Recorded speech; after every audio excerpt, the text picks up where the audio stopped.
Rat City by Night is a 6-part Vampire the Masquerade series from Game Master Monday.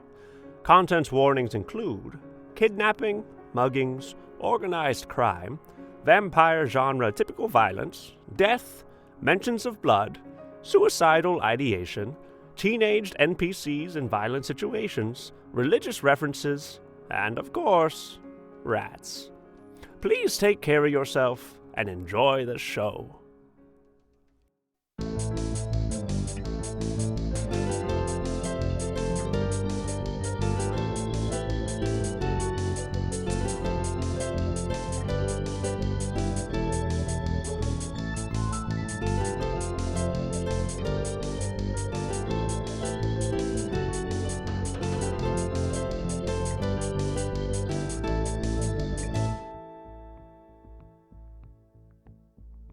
In the heart of Rat City lies the Rat Capitol building, the center, hub, and governmental location for all things in Rat City, the only one of its kind in the known rat world.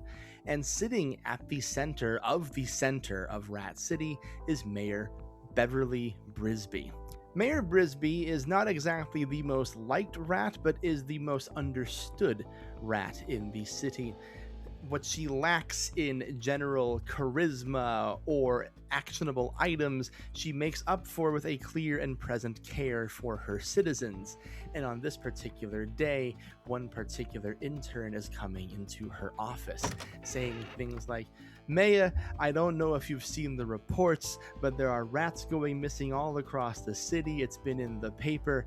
It's been on the mouths of everyone I've talked to. There must be something we can do." And Mayor Brisby, in her typical fashion, didn't respond to this right away. Rat City's a large city. Rats go missing every day. Some rats choose to go through the grates. Some rats choose to leave. And quite frankly, a rat's life is not one that was meant to be lived for a long time. But the fears only increase. Businesses closing, rats disappearing, reports increasing as they go, which forced Beverly Brisby's hand. She sits anxiously behind a desk, her paw shaking as she writes the first of its kind, looking up to a sea of reporters, all of which are keeping their distance from each other, as she says, "I am issuing a state of emergency. It is clear that there are rats attacking each other for reasons we cannot understand. A plague has infected our society for the first time in several months. Months that we cannot even begin to calculate with our minds. So for the safety of all, I am declaring a state of emergency. There will be forced curfews. There will be increased presences to make sure our citizens remain safe. And most importantly, we are urging businesses to not remain open at night. This is a final order. It cannot be reversed until the situation in Rat City improves." It is the knowledge of this particular order coming down from the desk of the most powerful rat in Rat City where you now find yourselves reading a newspaper given to you by Pidge's mom upstairs in the living quarter area above Pidge's pie in the sky. Well, Anand is carefully tying around Pidge's eyes the last of the masks. "Oh, thanks. How do I look?" And I turn around.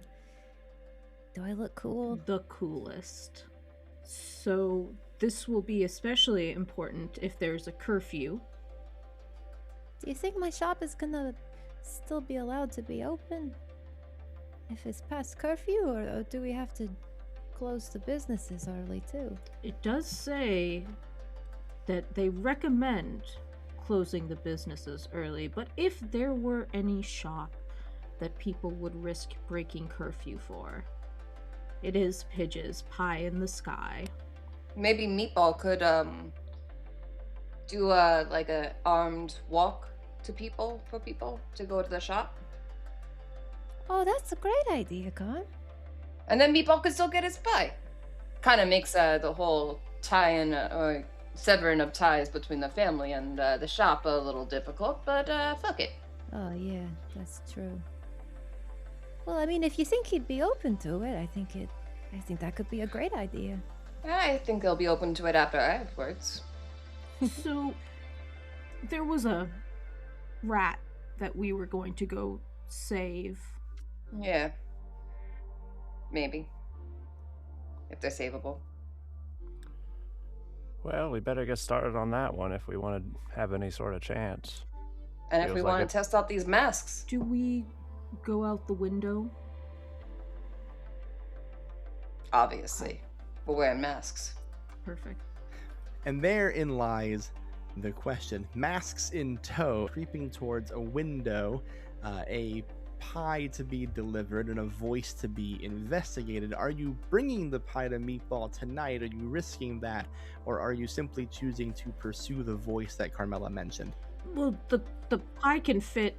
The pie can fit in your coat, right? Yeah, that's a big coat. Clearly nothing's gonna go wrong, so let's just bring the pie with us.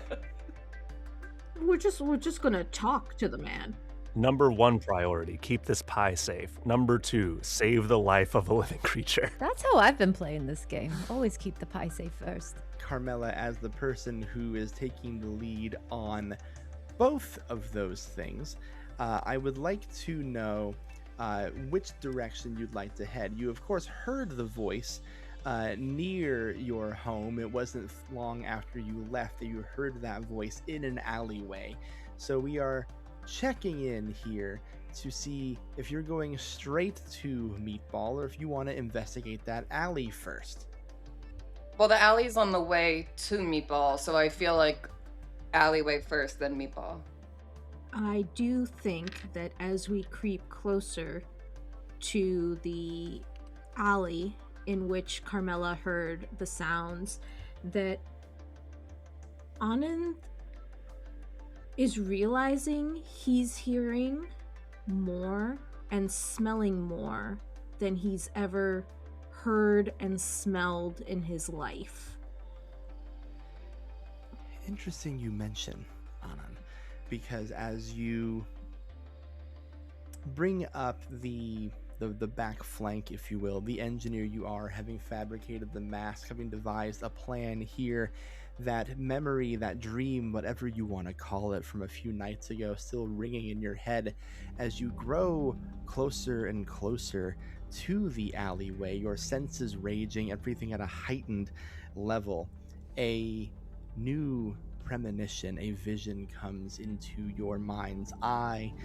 Whereas before you saw all of Rat City being filled in the streets with blood spilling from every window and building and spewing into the larger parts of the world, parts you are more familiar with, in this particular vision, it is retained entirely within the confines of Rat City. This is a vision, a dream perhaps. Who's to say if it is happening or will happen? But you see two creatures that all rats are born instilled with a fear of, two large monster-sized cats roaming the alleys and streets, knocking buildings over, with mice and rats and other rodents spewing out from their jowls almost as if it was water or drool. So many rats that they start to lose a solid state in your mind and almost feel like a river pouring out from both of them. One cat with a deep look of sorrow in its eyes, a grayer, less determined looking beast, eating though it does not seem to wish to, and the other taking a bizarre, sick pleasure in it, a laughter erupting from it. Not a meow per se, but a laugh like you would hear among other rats. And as this vision creeps through your brain, you get closer and closer to the alley. I reach out to steady myself on Barry's shoulder. And it is a shoulder that I am familiar with. Mahjong celebrations, Mahjong wing celebrations before, have definitely given Barry a celebratory hug. So, it is slightly calming, but cats? Do the cats mean something? We're not pouring out of mouths like water right now. Is this a vision of the future? No matter, we must keep going.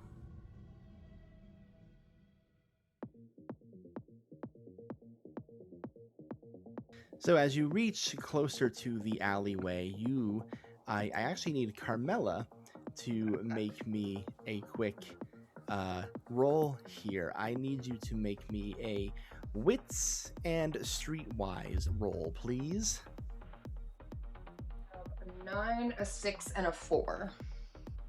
With 2 successes, Carmela, you being the favorite of the Lacervas, heir to the Empire, and very close to your brothers, you hear the unmistakable sound of Meatball nearby in this alleyway.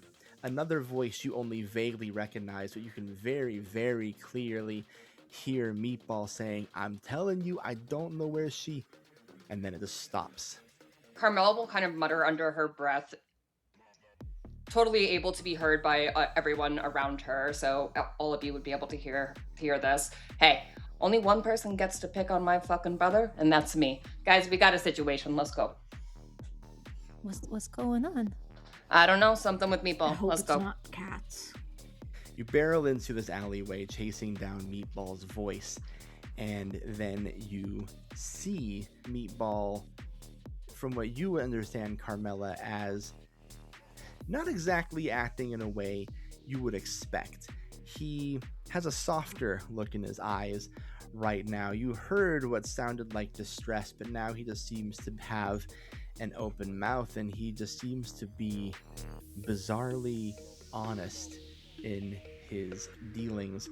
You see the vague outline of a figure in the shadows of the alley, maybe a slight glow in their eye, as you just hear Meatball beginning to spew out things like, I'm telling you, I only saw her earlier and I'm not sure where she would have went to. I mean, you seem nice and all, I don't think you mean her harm. And then you feel this presence growing closer to Meatball as the effects of what he might be going through become more and more clear.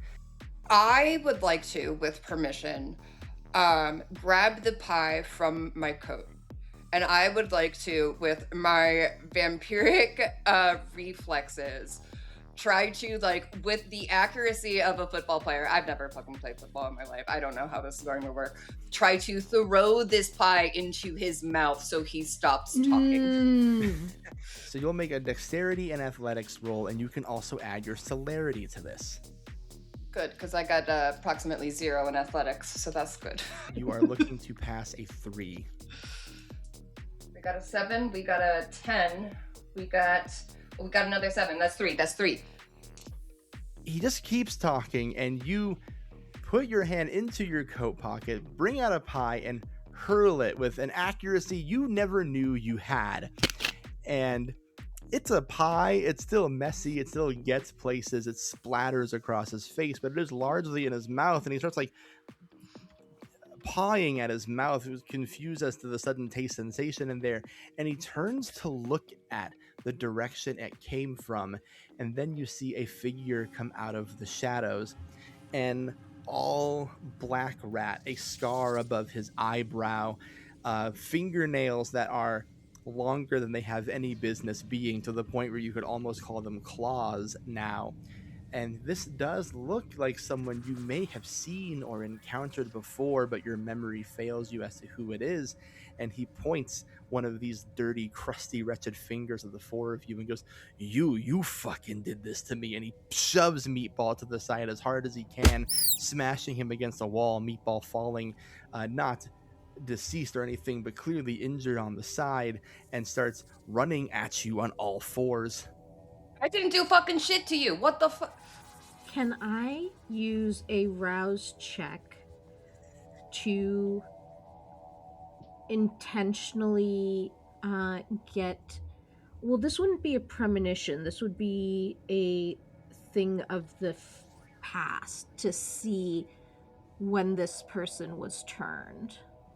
Yes, you can seek out that information before he comes upon you. I'm going to have you make a rouse check to see if you get hungrier as a result of this, and then you will make a resolve and aspects roll. So I got a 2 on my rouse, which means my hunger goes up to 2. Lucky you. And then my resolve plus aspects is 5, 2 of which are hunger die. Ooh, nice. That is 1 success and a 1 on my hunger die. You are reaching deep within yourself, trying to channel an ability that's only come to you briefly and in flashes, something you do not yet have a control, let alone an understanding over. All you have done is forced yourself into a hungrier state. Your hunger will increase by one more time, bringing you to 3, and you can only see in your mind's eye this vision. You see an upset young rat crying in the streets, grasping at something that has clearly wounded him. Whether that's physical or emotional is hard to grasp, but there is blood in your vision. That blood does spill into the street, and you feel this rat's anger. You feel exactly what has upset him so much, and the name Carmela, Gianna, Stalin, Serva keeps repeating over and over in your head. Are you seeing your own vision? Are you seeing the truth? Or are you only seeing the anger of this rat? It's hard to know. All you can feel is the hunger growing inside you, the anger from this rat increasing, and as the vision fades, you realize you only have a split second to react to what is happening. I think Anand is hungry, and considering with the fractured perspective, when I have a bestial failure, I suffer a 2 dice penalty to mental dice rolls. I'm going to say my brain isn't working so well, and this rat looks like food. So I'm going to go straight for the jugular.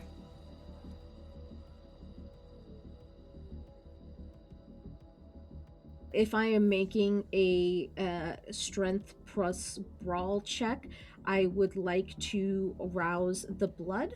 And with my fluent strength from my potence discipline, I get to roll that rouse with advantage. Trying to make yourself hungrier in order to fight stronger. And so that is a 6 on my rouse. So that is 2 successes and no 10s or 1s on the hunger. You are in a react first, ask questions later mentality, only full of anger and hunger. You swipe at this rat, and he seems to have incredible reflexes and foresight. As he extends his paw out to do damage, he sees you coming straight at him and adjusts, backflipping off of his back paws into a safer distance, holding himself upright and just staring down all 4 of you. He has successfully dodged your attack here and is just staring all of you down and said, "You ruined me." Now, I'm not sure that we've met, actually. I'm Barry. I see that you've met our friend Meatball here. What's your name? Everyone should know my name at this point, but no one's gonna know my name. He points at Carmela, like, "You fucking are ruining everything. I know it's you ruining everything. All of this started because you fucking disappeared. The Altos are falling apart because of you. Your family fucking took me. And where did you fucking go?" You fucking tell me! Pidge is gonna sort of try and step in the middle between the 2 of them in front of Carmela, and I'm just gonna hold both of my hands out so that you can see that I don't got nothing in them, and just say, "Hey, I think maybe we kind of got off on the wrong foot. Maybe we should all just take a minute and have a conversation and maybe take some deep breaths. And I would like to use Panacea." I want to try and soothe the mental or emotional turmoil of my subject, restoring them to a modicum of steadfastness. So what you'll do now is you make one rouse check. You're going to roll a single d10 here for me, and then you will roll your composure and your aspects. All right, I rolled a 6. You would pass the rouse check, so it is good in the fact that you don't take hunger. Yeah. Okay, and then I gotta roll, what is it? I gotta roll composure and presence. All right, 3 successes. We will take 3 as a matter of fact. There's a slight relaxing of the shoulders on this rat. He is looking down. As you get a closer look at him, you can see that he's shaking. This is a rat acting out in anger, yes, but there is a fear, a sadness there, as he tries to compose himself enough in the presence of who he has deemed his enemy to try and talk things through. And he looks up at all of you, but especially you, Carm, and says, "They fucking kicked me out." Well, shit. That sucks. You ever been looked at by your own father and told you're no longer welcome because of something you couldn't have any control over because of something else did to you? I'm kind of the favorite. But, you know, my brothers have. He looks at your brother Meatball, who has intelligently stayed very still during this part of the interaction. What if, look, we're big on family. We have a house. You need a house. I don't need a house. I need... And he's just like looking at Meatball and looking back at you and saying, "I need to eat." You want a slice of pie? He starts laughing. He starts laughing those laughs that you only let out when you've been told something that is deeply unfunny because of the context in which it's been presented, and it's the only thing you know how to do, because if you do anything else you might scream or cry. And he goes, "Why bother? It just turns to ash in my mouth now." He's like us. Oh. Calling me a plague rat? Have you been to the cathedral? Hell no. They might be able to help. Absolutely not. I've been blatantly told not to go there. By who? Oh, that's gonna have to be a roll for you, unfortunately, there, Jenna. You were Okay. wanting to get information, so I'm gonna have this be either charisma or manipulation, depending on how earnestly you are approaching this fella, and then it's gonna be a persuasion. Okay. She's going at it with manipulation, because manipulation is also stronger. Manipulation, and you can add your persuasion to it. I love that. I'm looking for 3 successes. We have 4 successes and 3 failures. Carm, you start to recognize this particular gentleman.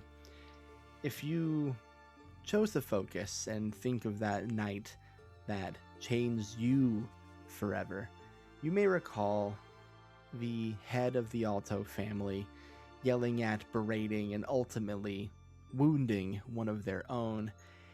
You have not had many altercations in the Alto family, but you do understand that the children of the Altos are treated more like employees, grunts in a service, than actual commanders in an army. You would know that this is probably, more than likely, one of Oro Alto's sons, and as you ask who told him not to visit the Rat Cathedral, who completely, against anything you've learned so far, would ever give that advice, a name floats to the top of your mind. The name Roddy comes back into your mind, one you've only really ever heard in conversations with your parents, and one that becomes more and more clear as to who you are talking to. And as he starts to lower his defenses a bit, and he just kind of sits on the ground, and he's just looking at it, I don't remember names. I was just told how how to fix it. I gotta just keep eating and keep...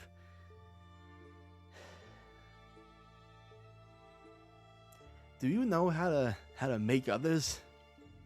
No. I don't even know if you can. I don't know if it's true or not. But I do know if you go anywhere near my brother, I'm gonna unmake you.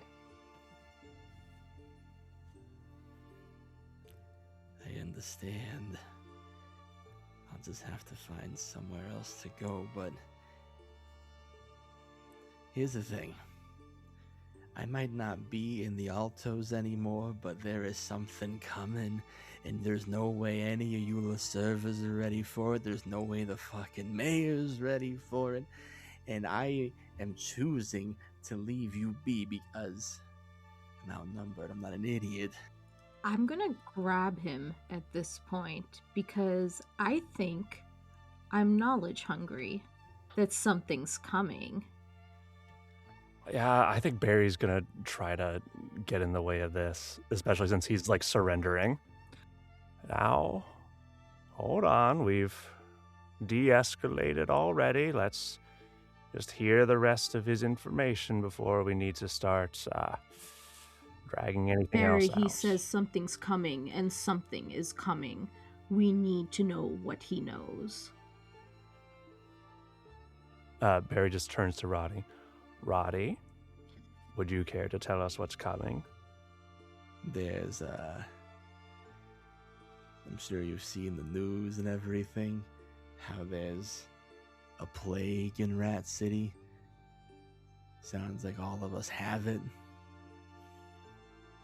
There are some who are, infected, if you will, some who have the status, who are not too keen on the actions of our families and the mayor, and are taking matters into their own paws, if you will. I don't know if you've heard any whisperings about that or how you've stayed upright this whole week, but that's what I'm hearing anyway. Well, if that's what's coming, then... And you know nothing about rivers of blood, of cats. The fuck? The fuck? What? No. What? Cats. Anand, what are you Yes, talking about? This is Rat City, not Cat City. Anand, I think, sinks a little bit.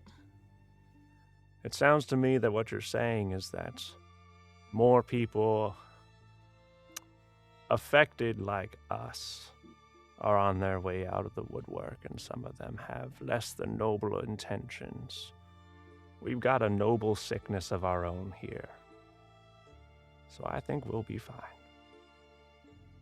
I think Pidge leans over as Barry says that and just says, "Are you talking about friendship, Barry?"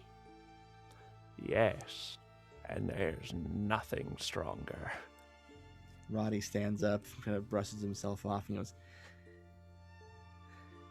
"Well, I guess since we're all on the same page here, I'll leave your brother alone. But remember this, I know where the secret door is now, Carmela. If I see you trying to do to others what you clearly did to me, I will be right here. If I need to, I will Do to personally you? end it." What do you mean? What you? The night that you disappear and I get fatally wounded, I suddenly wake up like this? Well, you just said it. I disappeared. How did fucking I do bit that? me. Oh shit! Yeah, I did bite someone. Oh, it was you. Oh shit! I don't think I didn't do. I don't think I was the one that did it to you. All I know is one night I was alive, the next night I wasn't, but I am, and the only other thing in my head that happened was I got hit and you got away, so something isn't connecting, and the only thing that makes sense is you, and if I keep talking about it, I'm gonna fly into a fucking frenzy again. So I Roddy? need to get... Yes! Roddy, I'll share this with you because I want you to, I don't want whatever is going on between you and Carmela to continue, but I'm no hypocrite. I'm not going to tell you not to eat, because we've all had to eat at this point ourselves. What I will say is that, one, there's a difference between curbing your hunger and finishing your plate. And if I hear about anyone going missing, that sounds like it's your fault. That's going to be a different story. But secondly, I've bitten someone, and they're not like us. So whatever the process is to make another one of us, it's more than that. And if Carmela just bit you, not to diminish that, but if the only thing that she did was bite you,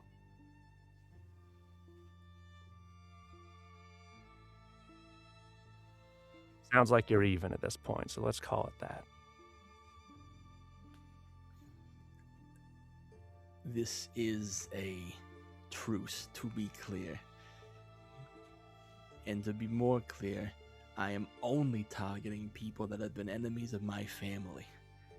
If you decide at any point you're one of them, truce over. Take your fucking meatball. And he runs down the alley, pride wounded, but not his second mortality, if you will. And a still, quiet, learned meatball slowly stands up after ensuring his surroundings are completely normal. He does not appear to be more wounded than expected. He was a rat forcefully thrown against a wall. I'm not saying nothing happened to him, but he's a tough boy. And he looks at all of you, and there is a newfound fear in his eye. Not a fear of his life ending, but a fear of new information. And he takes a single step backwards, forgetting there's a wall behind him and hitting the edge of it, and just kind of nervously, shakily saying, You got the fucking plague? You didn't tell us you had the fucking plague, and you came in the house and everything, and you have the fucking plague. Meatball? Don't meatball me. Meatball, forget what you've heard here. And I would like to dominate, compel. No. Oh, fuck. I would like to dominate Meatball at this point and use Cloud Memory to make him forget what he's learned here. You choose to cloud Meatball's memory. Describe for me how Anon realizes he can even do this, and what do you do? He sees Meatball freaking out. One thing that Anand has is composure. Generally. And he sees Meatball freaking out. He has gotten the sense that for Carmela, family is the most important thing, and to lose access to her family would be devastating in a way that may prevent her from being able to use friendship as magic. And the only thing that we can do, unless we were to get rid of Meatball altogether, which I don't think is an option, is to have Meatball forget. And I think in Meatball's eyes, Anand stands straighter and becomes almost larger than life, and almost turns in Meatball's eyes gaseous, and Meatball breathes in Anand, and you see little Anand's knocking off the little memories in Meatball's head, so that all Meatball remembers is that Carmela just brought him the pie that she promised. Uttering the phrase, forget what you saw, maybe just hopefully willing it into existence, pleading with a person, and you see his demeanor shift as he looks at the four of you and says, Carm, I told you to not, make a scene, and I have a whole like posse. What's going on with this? Do you have my pie? You just. Oh, I had the pie. Yeah, it's I good, had the right? pie. Huh. He like taps at his mouth and finds a pie crust. Weird. Hey, Pidge. Hey, Meatball. I didn't know you and Tom were hanging out again. We were actually just talking. So you know about this curfew? Kind of bullshit. Yeah, I know about the Why am I outside? I'm not supposed to be outside. I'm Well, supposed to be we at the were door. kind of talking. What? How would you feel about maybe doing a little escort for the pie shop so that people could still go after curfew? All Well, the I mean, pie you want. Extra pocket cash, kind Yeah. of risky. Pocket pie. Kind of dangerous. pocket pie, pocket cash. What's in it for me? Oh, pocket pie and pocket cash. You beat me to my own question. Yeah. Damn, that is awfully tempting. Ma wouldn't much care for that, though. That sounds dangerous. You're a man of danger. People gotta eat, though. People gotta eat. Rats can be nocturnal, after all. And they're locking down all the nighttime places. And if there was a service that only... It's a service. It's a favor. Okay, but we can't tell Dad, or he's gonna, like, throw me in a dumpster, dude. I swear to God, he'll do it. I've seen it. Until it's successful. Right. And it was your idea. We gotta keep it quiet so you can keep your pocket change and pie. Pie, pocket pie. Yeah. I just had an idea. And like Barry just like kind of like starts to back away from the group and is like, you guys got this handled? You got this handled? This seems fine. I gotta go to my workshop. Are you okay, Barry? Where are you going? Barry is just gonna scamper off back towards his home. Meatball like extends a hand out to Pidge. He says, "All right, well then we are secret business partners until the foreseeable future." Secret business partners, yeah. And I'll throw my hand out too and give him a firm handshake. And then he looks at the rest of you and says, "Okay, I can escort people to the pie shop to and from, but you need to seriously stay out of the fucking public eye, Carm." Yeah.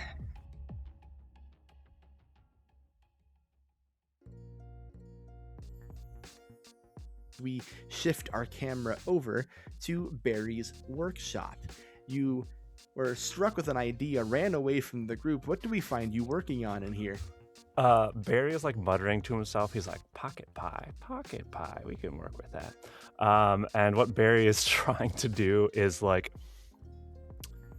essentially make I think he like probably tries to find like a small pie tin and insert gears and watch mechanics into it, and is going to try to make a pie-shaped pocket watch. And he's like, "Ooh, this could be like a reward tier, like a loyalty thing. Like if they get 20 pies, they get a watch." When you complete it, what do you do?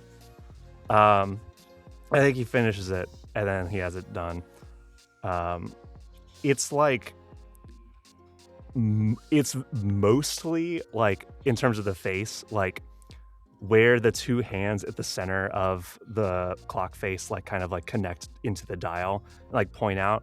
It's mostly that connection point and like two little stubs coming out for like the hands because of like the size of the mechanics it requires. But I think that once he has it done, he honestly probably just bolts back to the pie shop. He probably just runs right on back. Your workshop, is it attached to your home? Is it in your home? Yeah, it's like downstairs. Okay. For this home. I think as you scamper and go to open the door, you just hear a faint feminine "Grandpa?" Breadcrumb, what are you doing here? I asked you the same way. I was asleep. What are you doing? I live here. Yeah, but you're going out the door when there's a curfew and there's like bad rats or whatever they're saying about them. Oh, sorry. I had a stroke of inspiration for something for Paige, and I just wanted to get it to her as soon as I could. Can't wait till morning, or I think he looks back over at his concerned granddaughter, and he says, "You know what? It probably can. Let's go back to bed." okay. I Hey, think that- just have you heard anything about Tucker yet? Now that everything is happening, I'm starting to get less optimistic.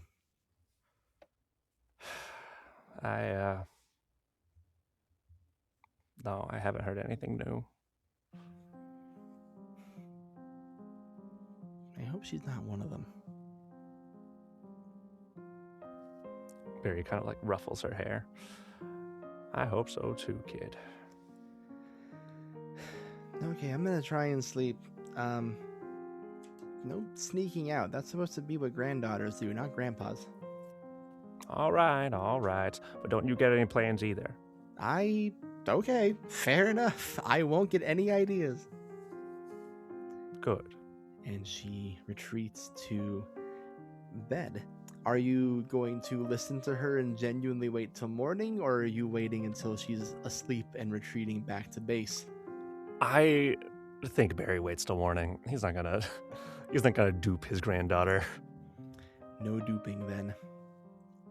Which will bring me to the following morning at Pidge's Pie in the Sky. But before we do that, I need you all to make one more rouse check for me. Ooh, this is not going well for me. Oh, phew. Woo! Still at 3. I rolled a 6 as well. Success for me. Okay. Everyone makes it through the night. We're all doing so good. New information learned. New reality introduced. And you find yourself back at the pie shop.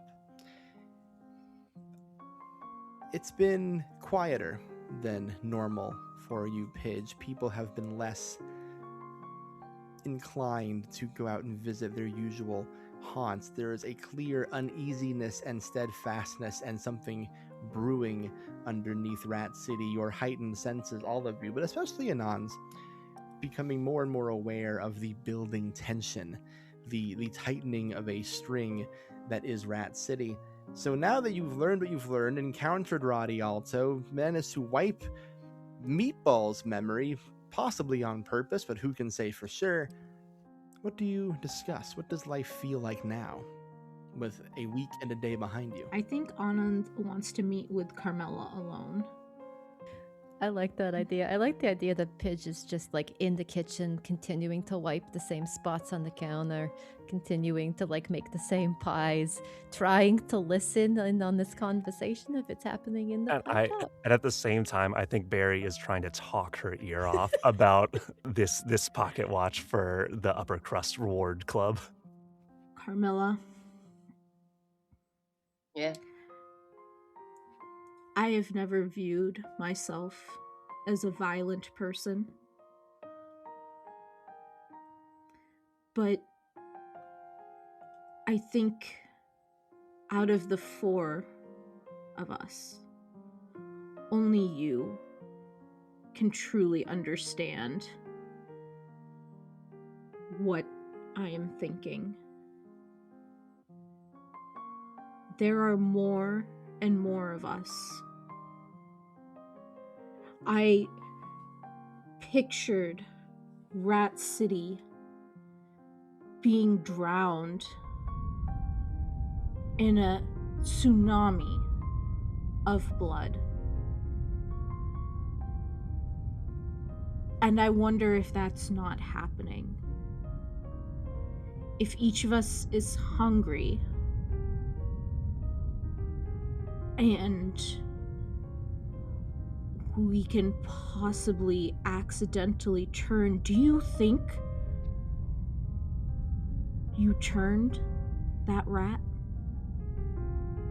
No. Because when I was kidnapped, I wasn't. Yeah, although I almost felt. Anyways, this rat saint is clearly giving a second life. Something up with that rat saint. Yeah, he clearly knows something that he's not, giving up. We have to talk to the rat saint, but also, And rat saints are hard to be bought. it's not sustainable for more and more rats to have a second life. This blood flood, do you think it's a literal, or do you think it's more of a metaphor? I'm thinking now it's a metaphor for all the of the streets? hungry rats. Second life rats. Well, what troubles me is, there's someone saying don't go to the cathedral. So there's someone turning people not being trained on how to be like this. So you're saying that we can. It's not just the rat saint. Even more, to protect Rat City, do we have to take out the other Second Life rats? Maybe. I think, also, just letting them know that, hey, you don't always, I can't believe I'm fucking saying this, you don't always have to go killing everyone. You know, sometimes you could just do a little bite. Well, Barry and Pidge, they're too pure of heart to think about this, and it hurts because I would have thought that I was not someone who could think this. Yeah, I thought you, where did this whole river of blood come from? That's a surprise.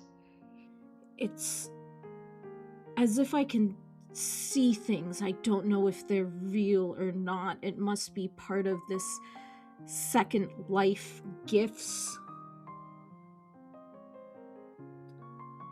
I'm not the one who would look for violence, but I think we have to consider it might be something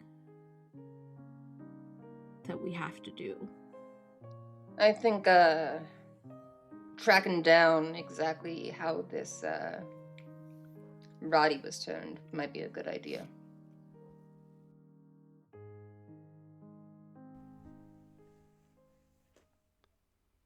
Hello again, children of the night.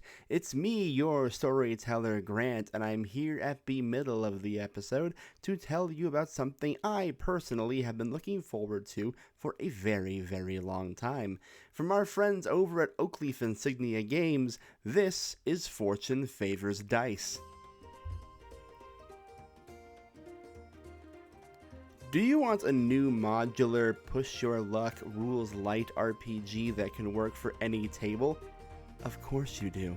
Check out Fortune Favors Dice, currently on pre-order and ready to fulfill this summer on Backer Kit. The dice add up with the goal of getting close, but not exceeding 18. And you push your luck in 5 playset genres covering classic fantasy, science fiction, deep horror, Battle of the Bands mystery, and even modern vampires, and I know you freaks love modern vampires. With customization options, make your own setting suggestions, you could make this game truly your own. Go to oakleafinsignia.games or follow the link in the description to pre-order your copy today. And to editorialize to you, dear listener, I've played Fortune Favors Dice, I've been following its inception from the beginning, and it is the real deal. Totally unique dice rolling system, a lot of flexibility, and most importantly, it's just fun as fuck. So please check out oakleafinsignia.games today and get that pre-order.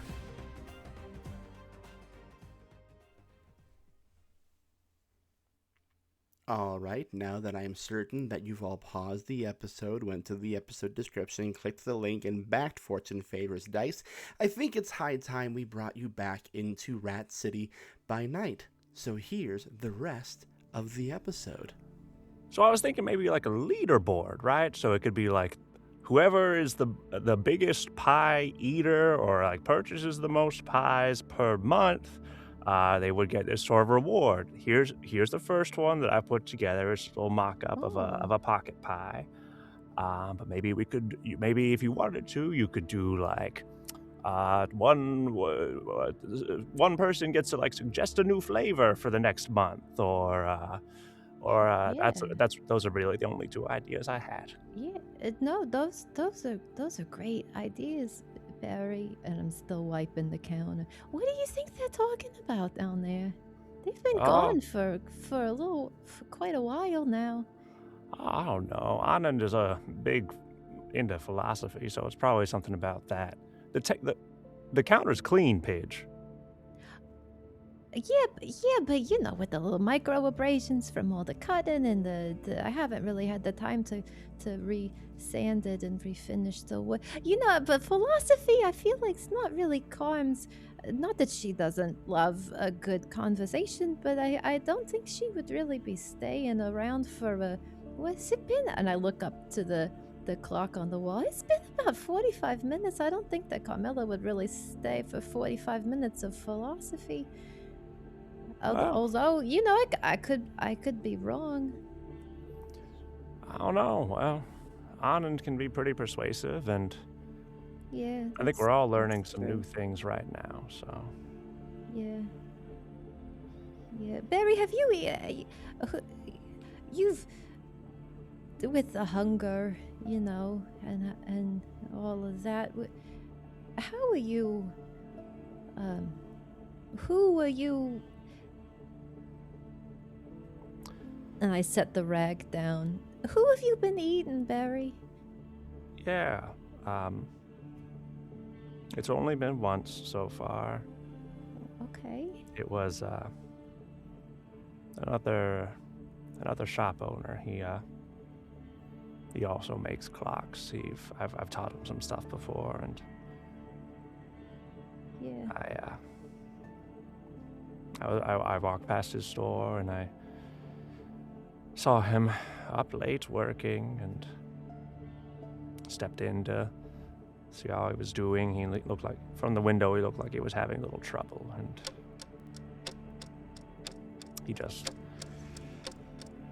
he kept poking himself and cutting himself, and Oh boy. I don't know, it kind of took over. Yeah. How are you feeling about that? Cause I Not gotta good. say, when I sort of ate a customer. I mean, not like all the way, just a little bit. I couldn't really help it. It was, this hunger was so strong, and I was feeling a particular way about it, and then all of a sudden I wasn't really feeling. I thought I would feel worse about it, you know. And I'm surprised. I am surprised at how not bad I feel. And I don't know if that's just me. Maybe it's just me. But No, I think that's the worst part of it, is how okay it feels afterwards. How right? good it feels while you're doing it. It feels pretty good, and I feel like I kind of got the sense that it felt pretty good for them too. Which is a whole other added layer of complexity, I think. Yeah. There's a lot about this that I really don't understand. And I feel like that opens up a whole bunch of doors around this rat saint and all of the stuff that we don't really understand. Like maybe there are things about it that they're afraid about us knowing. I mean, no one's come out and told us how to make more, not that I would want to, and Yeah. they really, they make a whole big deal about his second life and getting another chance, but, you know, every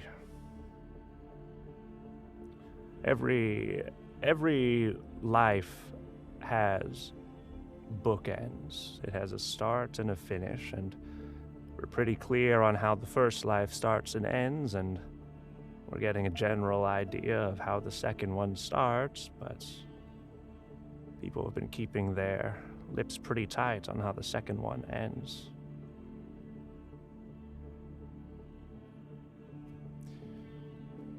Would be nice to know.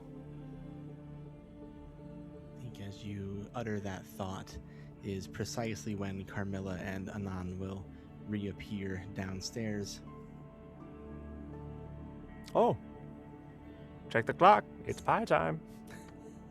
Anand looks at the clock and then notices a crack in the wall behind the clock. And he's filled with images of the building collapsing around them. And he looks at Pidge. Pidge, I'm just Isn't gonna... that a great clock? It's a great clock. I'm just... It's pie time. Do you see that crack there? I'm gonna take care of that for you What? real quick.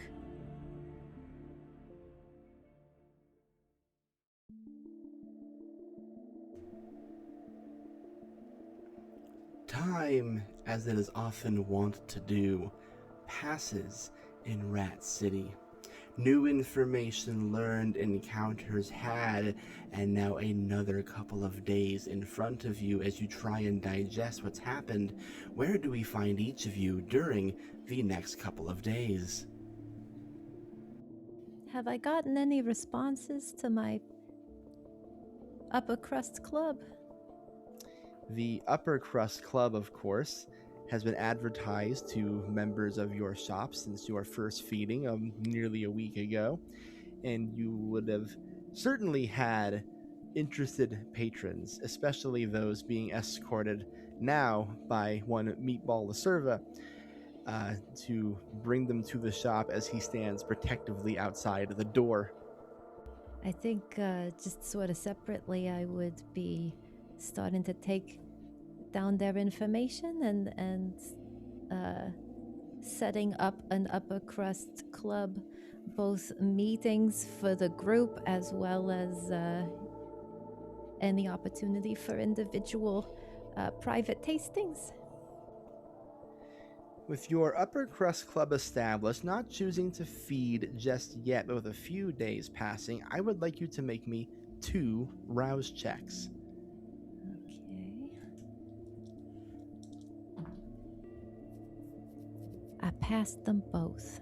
Okay. Pidge is able to stave off any hunger despite the smell and temptation of her own customers. Barry, as the time goes by, where do we find yourself throughout the course of the city? Who do you speak with? Do you feed? What is your next 2 days like?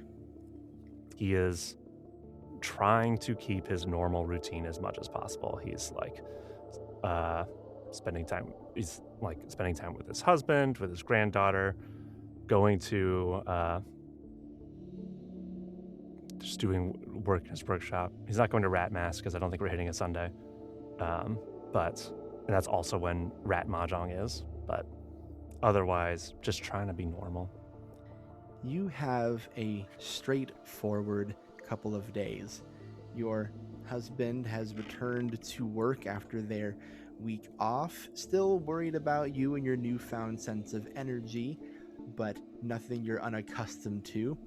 Bridget goes to school, has been seemingly carrying a darker cloud over her, but you're her grandpa. You care about her. You've been able to keep any heat off of you and encourage her safety, and you remain just fine.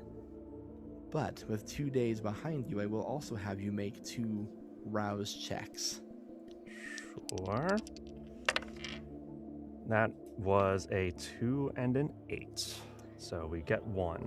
You'll get a smidge hungrier, bringing you to 4. Carmela, your brother has taken on a new enterprise assisting Pidge. You are probably well aware that his job is partially bringing in new customers and new feedings for your friend. Where do we find you these next couple of days?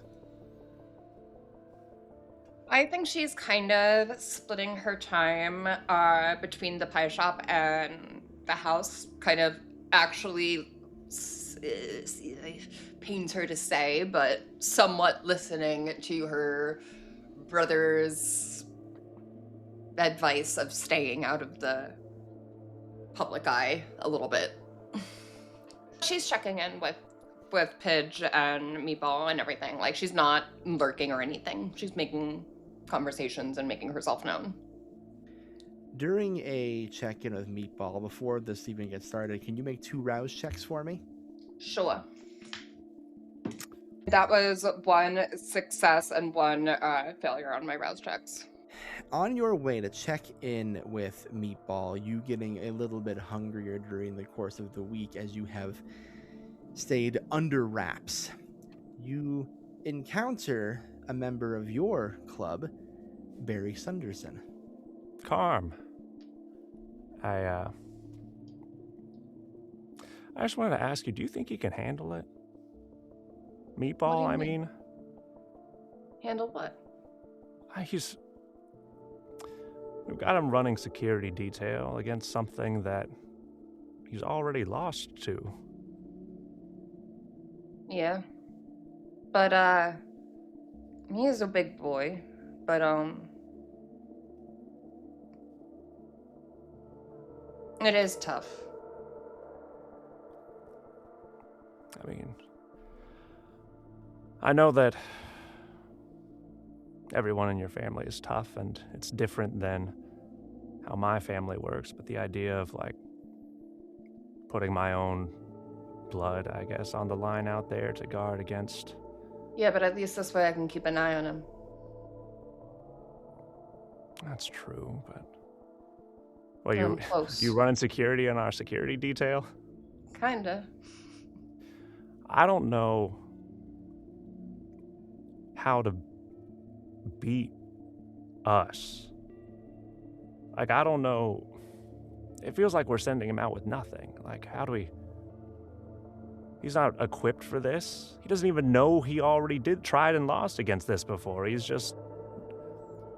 As far as he knows, he's running security detail for just, like, the altos, maybe. Make sure that they don't get cut off, but... You're giving me an idea. You're saying I should beat up my brother. I don't think I said that. No, that's a good idea. Because then he can start learning how to beat me up. Almost the moment you say that, you hear the door ring, and it's Meatball escorting a new patron for the Upper Crust Club. He's like, all right, you stay right here. I'll be outside the door. I just, like, look at him and smile and then look back at Barry. He does have a little bit of a punchable face. I don't endorse this. Why is she smiling like that? Don't worry about it, Meeple. You should be glad to see your sister happy. Oh no, I lived with her for 16 months of my dang life. When she's like that, she's gonna hit me. Carm, here's the thing. I have no doubt that you could beat up your brother, but the difference between you and who might attack him is that you don't want him dead. Yeah, that's true. We can't... Most days. Well, there's not much we can do to prepare. We can't train him by having him fight an enemy that won't fight as hard. Keeping him close is the only way I can, keep an eye on him. And not having him close put him in danger, so... Yeah, well... He's your family. You'll do what's best, I know. It is... I'm gonna go beat him up. locks eyes with Meatball from across the room and just mouths, "I'm sorry." Hey, yo, why are you sorry? Oh, shit! After a round of roughhousing and Meatball rubbing his arm next to you, and it's like, God damn it, Calm, you know. Gotta be faster. How do I get faster? Everyone keeps saying that, but Be no one's ever like, oh, be better, okay. Let me go hit the gym and be better. Yeah. Fucking dodge. Hey, as an aside, Fam's kind of asking questions about why I keep going back and forth between Pidge's place. You like pie? Yeah, that's what I told them, but then Dad was like, no one likes pie that much, son. I'm like, what if I gained an affinity? And he's like, are you a plague rat now? Is that why you have a pie? And I'm like, I know, no one's plaguing over here. The plague rats like pie? That's weird. I don't fuck if I know. So, listen, I'm just, we're okay right now, but I think it's only a matter of time until Dad figures out that I ain't coming here for exclusively pies. Well, that's not great. Yeah, and of course you're still, air quotes, missing. So I've been keeping that under wraps from Dad. I don't know what Mom said, but yeah, why does that shit? Well, why would Mom not tell Dad?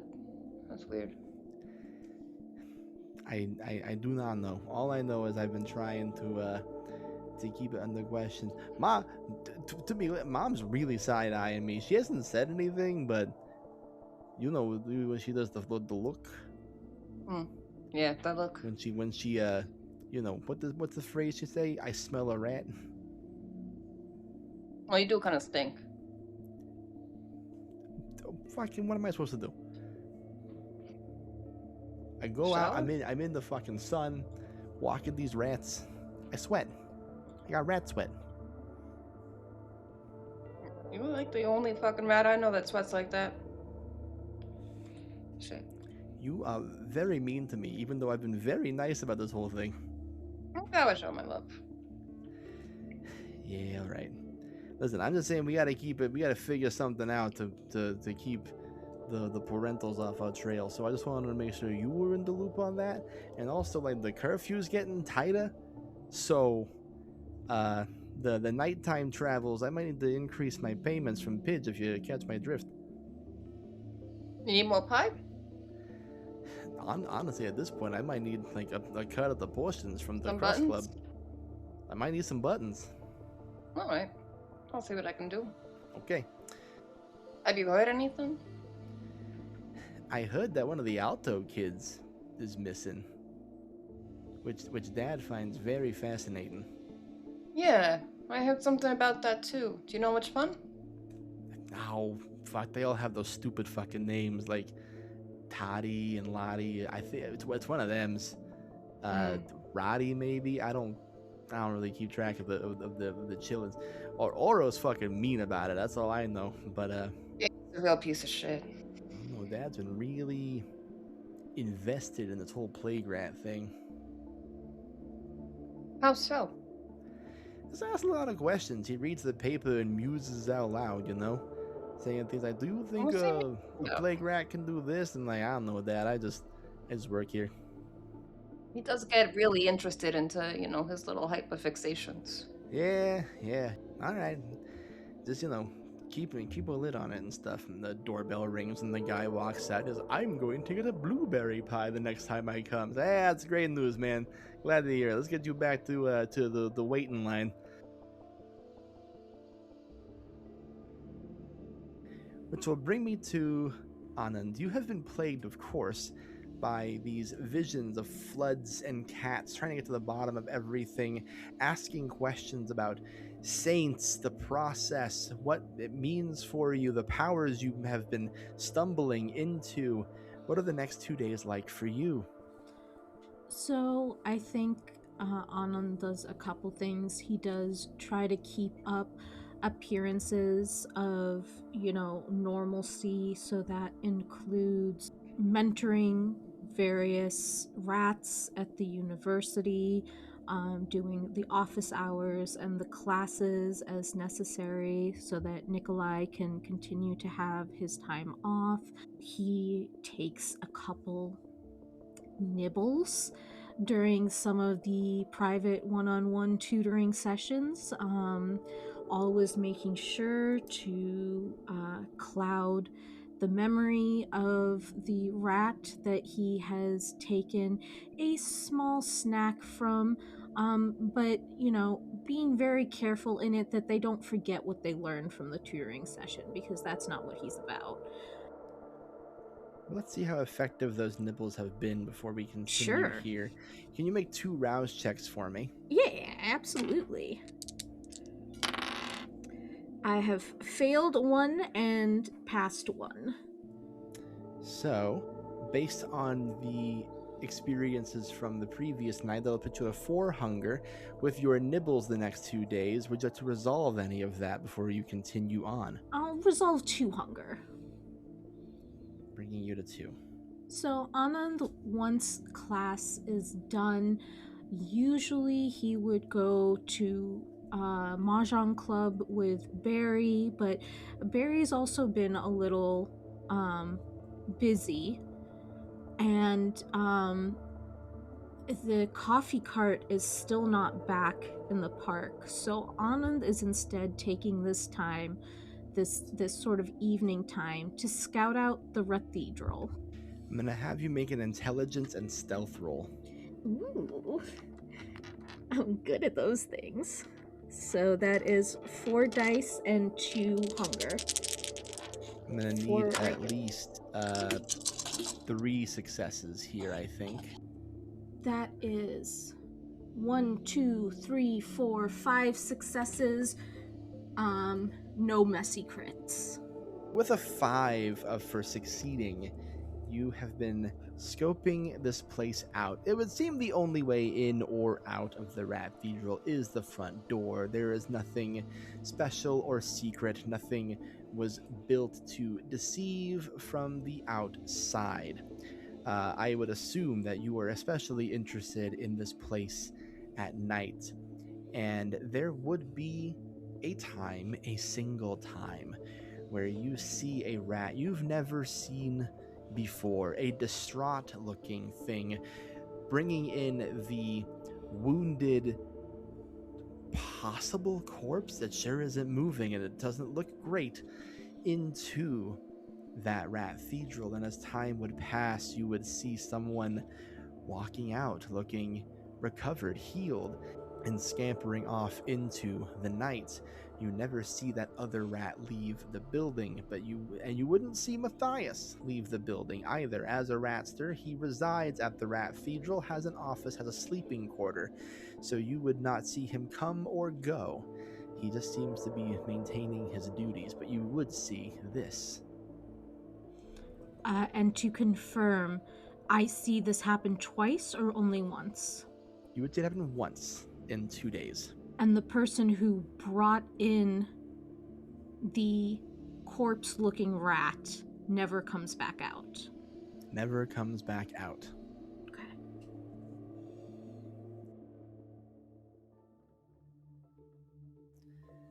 Which will bring me, as we always do, back to Pidge's Pie in the Sky. 2 days behind you, an evening crawling upon you. It would not be hard to hear or easy to ignore the vilification and the way people speak of plague rats. Conversely, it would also be easier to notice a public that doesn't always trust its governance, asking questions like, well, how many of us could truly be infected? Are these measures truly needed? I haven't seen or heard of one. No one from my family is disappearing. What's with all of this going on? There is an increase of distrust of each other, of leadership, of safety, of the very establishment of the city itself as the problem goes on and unaddressed, which brings you to your location at the Pie in the Sky. And Anna, I believe you have some news to share. It seems like our best way in is to show up with a rat in distress and need of the rat saint's help. That seems like the best way that we could get invited in. I mean, normally Anand, I think that's a great plan. But also, what if we just kind of go in there and ask really nicely? And if he says no, then maybe we have Calm beat him up. Right, Calm? You could do that. We could do that. I could definitely do that. I'm not usually one to resort to violence, but I also don't like not being told stuff, and I feel like we're really not being told a lot of stuff here. We're being left in the dark a lot. I don't like that. Usually I like the dark, but not in this circumstance. Yeah, well, you know, the metaphorical dark, not the actual dark, you know. The kind of dark where we don't know who this rat saint is. So maybe we could just go in there and make him tell us who the rat saint is. Barry, what do you think? Let's just talk. Let's go in, ask him about it, and we'll see where it goes from there. In my experience, the best path forward reveals itself to you when you're standing at its mouth. I should bring him a pie. You should. Do you think he'd be more likely to tell us if I bring him a pie? He wouldn't be less likely to tell us. That's a Food good bribery point. is a definite, it's a good tactic. It's proven to be very effective. All right, and I'll turn around and pick the freshest looking pie. Ooh, I will bring my favorite pie, the maraschino cherry pie. And I'll wrap it up in a little box. Let's do it. You can't say no to this, right? No. And if he does, so you know, Then we'll beat him up. exactly. And so a decision made. Just asking, barreling in. You find yourselves standing at the double door entrance to the Rat Cathedral. It is as stormy as it can get in Rat City. There must be a rain passing through on the skies above you as slow trickles of water come through the grates. Not enough to drown a rat, but enough to add a certain ambiance to your evening. And as you go to enter, you are greeted by Matthias Templeton, surprised to see you all returning after avoiding his presence for so long.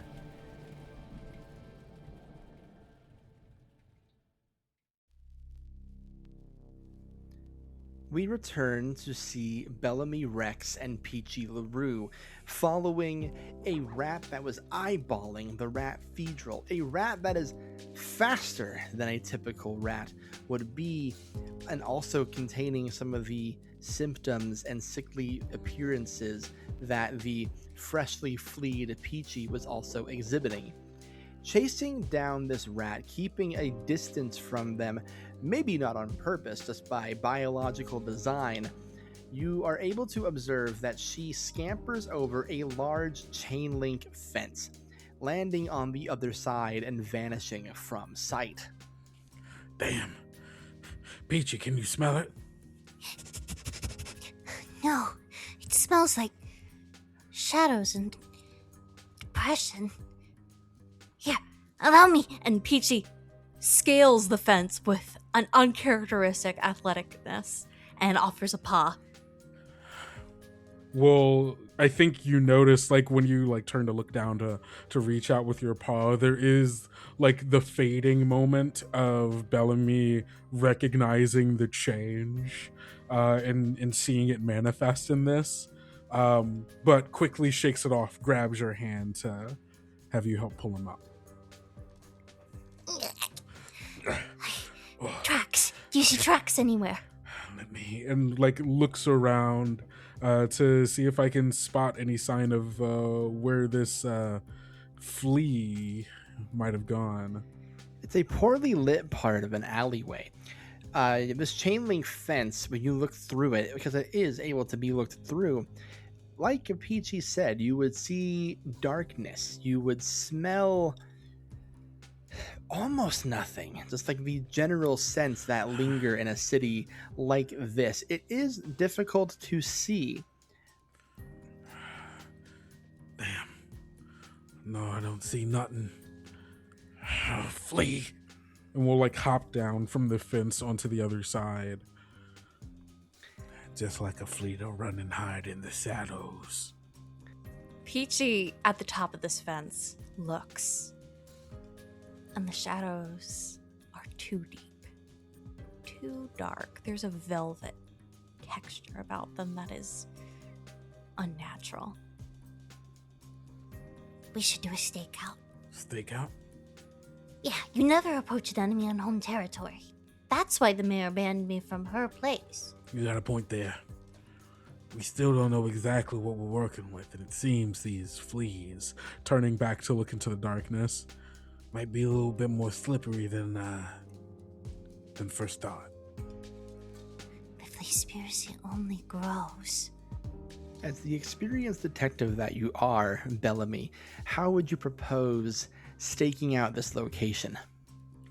Could you describe the area just in general to us?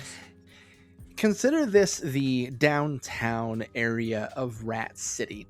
Kind of colloquially known as not the nice part of town, a kind of dangerous, a little seedy. This is where punk kids go to do punk kid shit. And this particular chain link fence seems to be blocking off a large alleyway. If I was to compare it to something humans would be more familiar to, this would be somewhere where you can back up large delivery trucks to load into food establishments or things of the nature. Somewhere that those who aren't supposed to be should not be, and this fence built to keep the common riffraff out of there, but it is scalable if you know how to.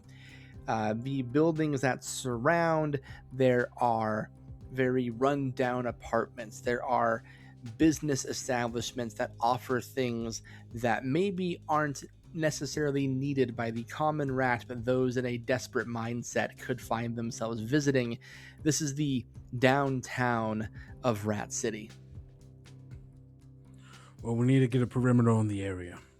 I can cover one side if you can cover the other, assuming they haven't left already. Looking deep into the shadows, well, they're probably gonna have to leave eventually. Fleas like them need blood to live. If we cut them off here, they lose their food source. Like flies to doo-doo. Very clever. The more hungry they are, the more desperate they'll become. Right then. Peachy will head off on her patrol. And I think in watching Peachy go off, there's a thought that crosses Bellamy's mind that our camera sees, but Peachy doesn't, as his words echo in his mind about fleas needing blood as he watches Peachy go off. A few hours pass. Hours, of course, feeling longer to a rat than they would to you or I. Even a normal rat could get hungry under these circumstances. And right as that thought crosses your mind, we float over to Peachy doing the rounds, perhaps a hunger settling in. Peachy, as you are scouting and this time passes, what do we see you doing? There's something sinister about the way Peachy creeps. I imagine the camera opens on a wall of an alleyway, and for a moment we see Peachy's frame silhouetted. It's very Nosferatu-esque. Her claws are out, her head is arched, she is creeping about. And then we just see Peachy in her scarf. Her eyes a little more red than usual, but it's still her. But she is looking for any signs of her fellow fleaborn. Sniffing, looking, probably activating powers that she doesn't even know are being activated. As you attempt to sense this, You with your heightened senses, you with your understanding that you are no longer like other rats, that you may be more flea than rat at this point, you can sense one similar blood relative, if you will, sniffing around this area, trying to remember where the entrance is. I really should get Bellamy.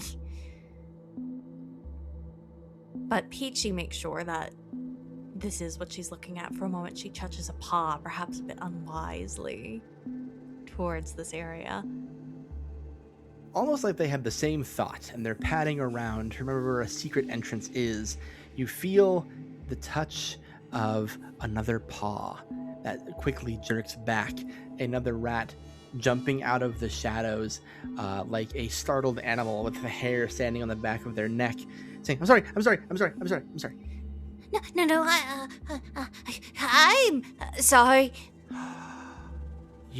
Are you looking for it too? Peachy has a moment where she's going to say no, but then... I am, yeah. Like holds their paws out. Sister, good to see you. My name is Magra. Magra. I'm Peachy. Also, I have a friend who... Snack. And she tries to wink, but it looks like she's just failing to blink. With It's hard me with as the well. eyes now, right? It is. Everything is so bright. Okay. Great. I don't know if we're supposed to bring people back. I figured we all could. Well, we were supposed to recruit, right? For our fleet. Doesn't hurt to ask. You're so right. Exactly. A moment. Then we'll find it together. And Peachy Okay. scampers off. Bellamy. PG? I think I found our way in. Oh, PG. Yes. Okay. What's the deets? I found Magra. She thinks I'm one of them. So you're going to pretend that you're a recruit and that you're cool with all this? We're rat-catering. Okay.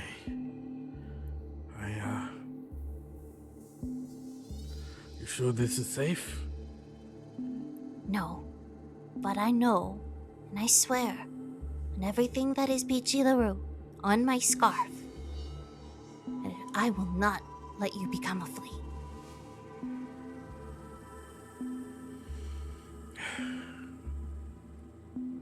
Okay. This is the best lead we've got yet. I trust you.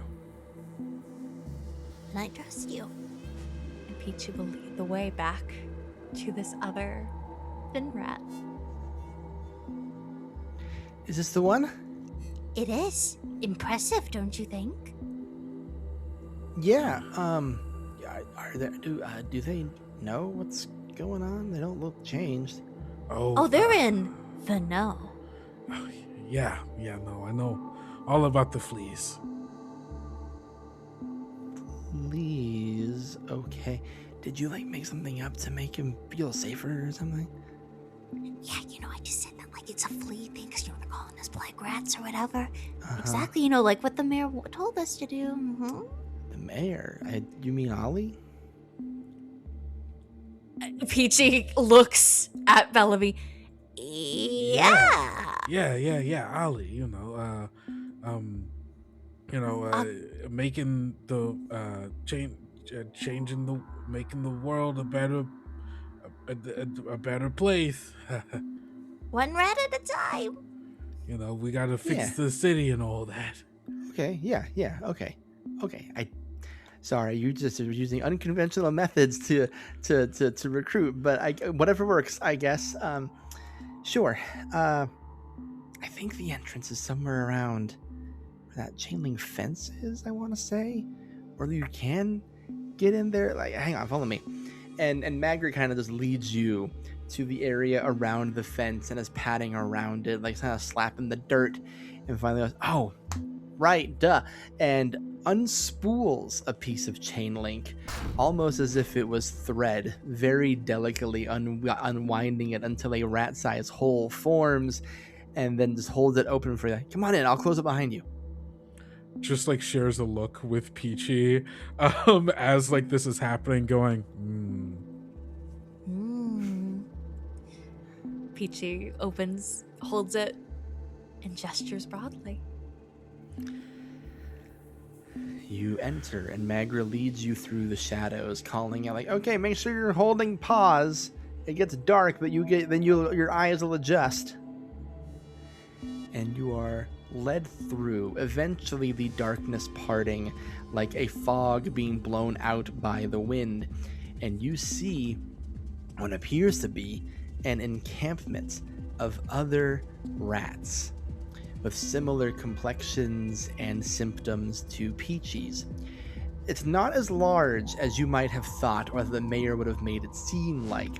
What sounds like a city under siege by an unknown enemy in the papers and in the whispers on the streets and by virtue of the curfew appears to be more like a collection of about 10, 15, 20 max rats huddled in a small nest here in the backest parts of the backest alleys of downtown Rat City. I think Bellamy is just counting the number of them in his head. Like, okay, 15, 16. Okay, we can handle that number of fleas. Yeah, no, this is okay. And I assume they all have the same kind of sickly pallor. Yes, you can assume as such. Larger eyes, baby teeth, a sickly complexion. Some of these rats don't look long for this world, but thrive in it regardless. I think turning to look at the one who brought us here. Wow, is this all of us? It's getting bigger all the time, but we've only had a week and we're supposed to be very sparing with who we feed. So, welcome aboard, I suppose. Of course. Thank you. Is there a reason why you gotta be sparing? Ollie says that not every rat that we feed on is going to be built for the cause. Right, of course. You gotta choose who to turn and such. So if Peachy here trusts you, then I guess that means you're in on the mission, right? Of course, the mission, but you should restate it quite loudly. Yeah, sorry, I'm not one for details. My brain, I took too many hits on the head as a kid. Do you mind if I write some things down just so I can refer to it later? I suppose that'd be fine. I'm not in charge, but I'll Okay, do my cool. best to recount what I know. Of course. Takes out notepad. Well, as you know, the mayor dubbed people, rats like us, to be a plague, a problem, even though what happened to us wasn't our fault. It was just something that, one day you're a rat and the next day you have, all these new things about you. Points at their teeth, rubs at the furry part of their belly, all that, the hunger, the changing, the increased senses, all these things that just come with the territory, it seems. Some rats got more stuff than others. For sure, Ollie has more stuff than us. But it's just luck of the draw, I guess. And since the two big families are kind of sparring right now because of the missing kids situation, Ollie thinks that our newfound life isn't a curse but a gift, not a plague but something better, and that perhaps if the people in power don't respect that, then maybe we should be in power.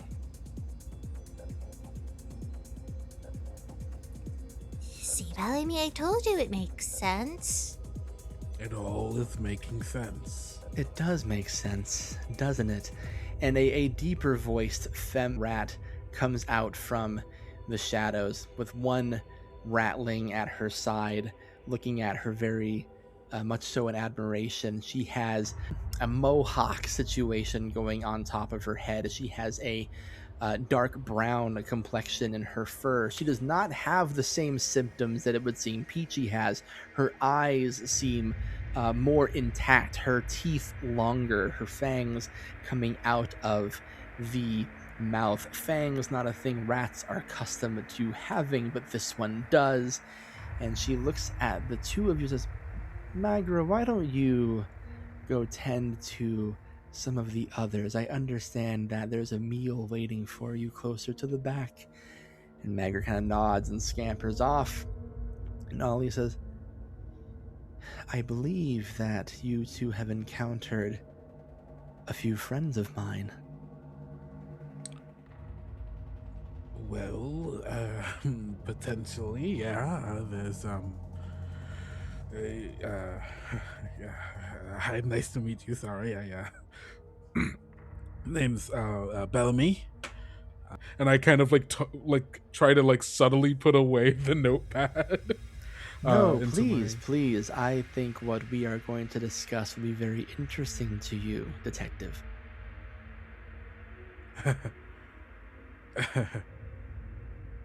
Yeah. And we'll slowly pull out the notepad again, open it, and then take out a cigarette. My name is Ollie Manas, and I'm a fan. And she pulls out a small cassette tape. My dear Peachy, what is happening to you is not the cause of fleas, and they toss it on the ground in front of you. It is the cause of me. You're a big flea? I am better than a big flea. There is no conspiracy here besides that of plague rat liberation, you see. Some of us, gutter rats, have lived under an oppressive thumb here. I had a friend who killed me, you see. I don't think out of malice, but she did kill me. But then she brought me back. And I learned how. She looks at Peachy. You, had a run-in with some spit, I understand? Yes. He spat on me and it was quite rude, and it was after biting, I presume, the neck. Mm-hmm. You are what they are calling a plague rat. One of mine turned one of you. So you're my grandmother? In a sense. I happened upon a member of the Alto family the same night that La Serva girl went missing, and I think he found you, young one. Serve us. Where is Carmela? We started out looking for her. Where is she? Now that I don't know. Because there's another in the city turning rats, you see. Someone else? If I was a gambling rat, I would say you would find the answer at the Rat-thedral. Back to the beginning. So, there's someone else in our fair city that's turning rats into plague rats. Mm-hmm. And you don't want that happening. I don't think our purpose is aligned. See, I am turning plague rats not merely because I hunger, though I do hunger. I have found that this is not a curse at all. It's a second chance at life. It's an ability that comes with incredible gifts. And it's something that has allowed my family here, gestures of the nest behind her, to avoid detection, to get into places that they couldn't be. They've learned that you don't need to kill a rat to eat a rat, and they've learned how to spread the power. I firmly believe that the mayor of this city, and perhaps you'll agree with me, Miss LaRue, does not have the best interests of us more marginalized creatures in mind, labeling us a threat and a problem rather than meeting us where we're at, addressing the issue, helping us. So perhaps the only way to fix that problem is to, well, let Rat City flood with blood. Perhaps if everyone has the plague, then we'll be viewed as equals. Or perhaps if we can convince those in power to surrender some of that, then we can make the proper changes the city needs. Imagine spending all of your life rummaging through dumpsters and living in watering cans when you should and could have access to the things you actually need. You, Mr. Rex, especially in your profession, could benefit from the powers your partner now has, don't you think? Well, I would say that being able to sniff out any particular quarry or something like that could be useful. It does come at a cost. Wouldn't you agree? A whole city in blood. But even if you go through with this plan, what would we all eat? Each other? There is that question, which is why I've told them to be particular. There is a food resource question, but also, we are the most populous species on the planet. If we need to escape the bounds of the city, then so be it. You'd feed on them? And just like kind of pointing upwards. Oh no, we have learned the unfortunate and hard way that we still don't have the power to overcome them. We might never. But there are rats all over the world who come to Rat City. That must mean there are other rats outside of Rat City. We are the most populous species on this planet, and we can give our fellow rats out there in the rural areas, in the shipyards, in the basements, in the alleyways, we can give them this gift.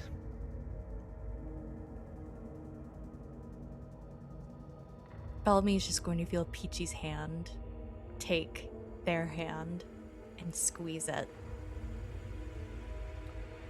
He squeezes back. I think you can feel like the tension, and like you can, like when you take his hand at first, you can feel it like almost trembling with the like gravity of like what it is that she's saying, and he like squeezes back. This all certainly sounds ambitious, to say the least. Everything starts small, but I think it's possible. Ever since I was a little rat, many months ago, I only knew struggle. And now with these gifts, I have an opportunity to overturn that struggle. Just a question, I guess. What to the rats who say, reject this gift? I'm not a monster. I am not hunting them down. I am not changing anyone who... But you are feeding off of them. Yes, it feels good for them. Haven't you heard? Well, you know, rat drugs also feel good for people, but we know what that does to them. Some rats just believe in the cause, and they gesture to a mortal rat who's being fed on and has a grin on their face and gets to walk away from the experience. we have some brave volunteers. Brave. I understand, and believe me, it might seem odd for me to be this forthcoming to those who are actively trying to figure out what's happening. But if I didn't think this was the right thing to do to save our city, then I wouldn't be so vocal about it. I suppose that's fair. So I make you an offer here. And you can take this or leave this. I know who you're looking for. It's hardly a secret at this point. Rats are very good at gathering information after all. I would suspect your destination ends with Carmela Lacerva. And if I'm right about who changed Carmela Lacerva, then you will most likely find her at some point at the Rat Cathedral. Carmela Lacerva is a linchpin in the ongoing struggle between the Lacervas and the Altos. So here's where you come in. You can go find her, bring her to Giancarlo, get your shiny buttons, call it a day, and forget everything you've learned about plague rats, and Peachy will adjust to her new life. Alternatively, you can stay here, Peachy. You will not go hungry, and you will have an opportunity to challenge the mayor that has done you so wrong.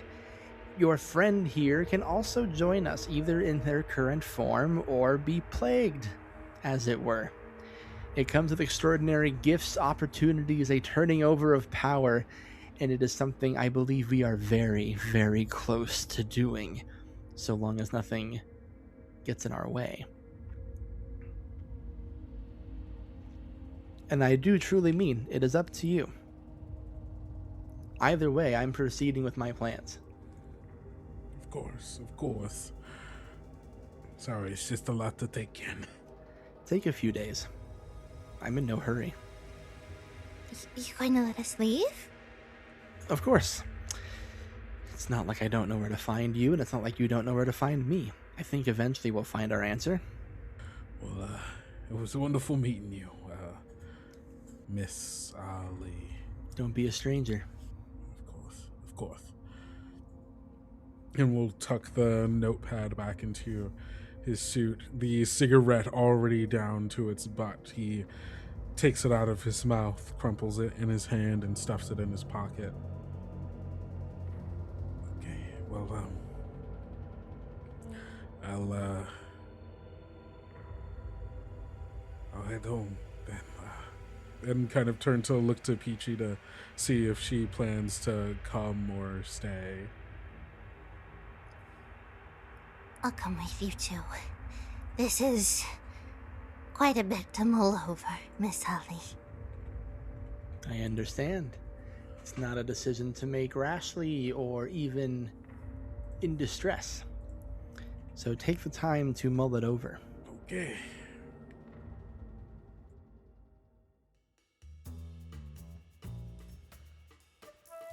You are allowed to leave. You do so easily and without resistance, finding yourself outside of the chain link fence, outside of what you hope to be the earshot of Alimanas, but knowing how good Peach's hearing has gotten lately, you can't know that for sure.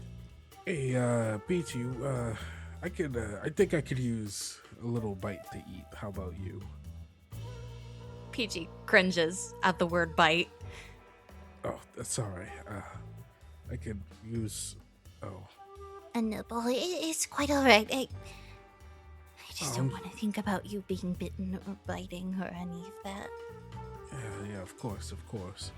I was just thinking maybe we should stop by, stop somewhere, get something to eat. When the dino's on 7th Banana? Yeah. Let's go there.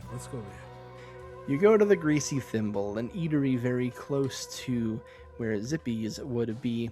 It is the waning hours of the time they're allowed to be open, but you make it just in time. Peachy, unlike our other heroes, our other rat-tagonists, able to enjoy a meal with her friend. And as you debate the merits back and forth of what Ollie was talking about, you see outside the eatery the flashing of headlights and a familiar black car.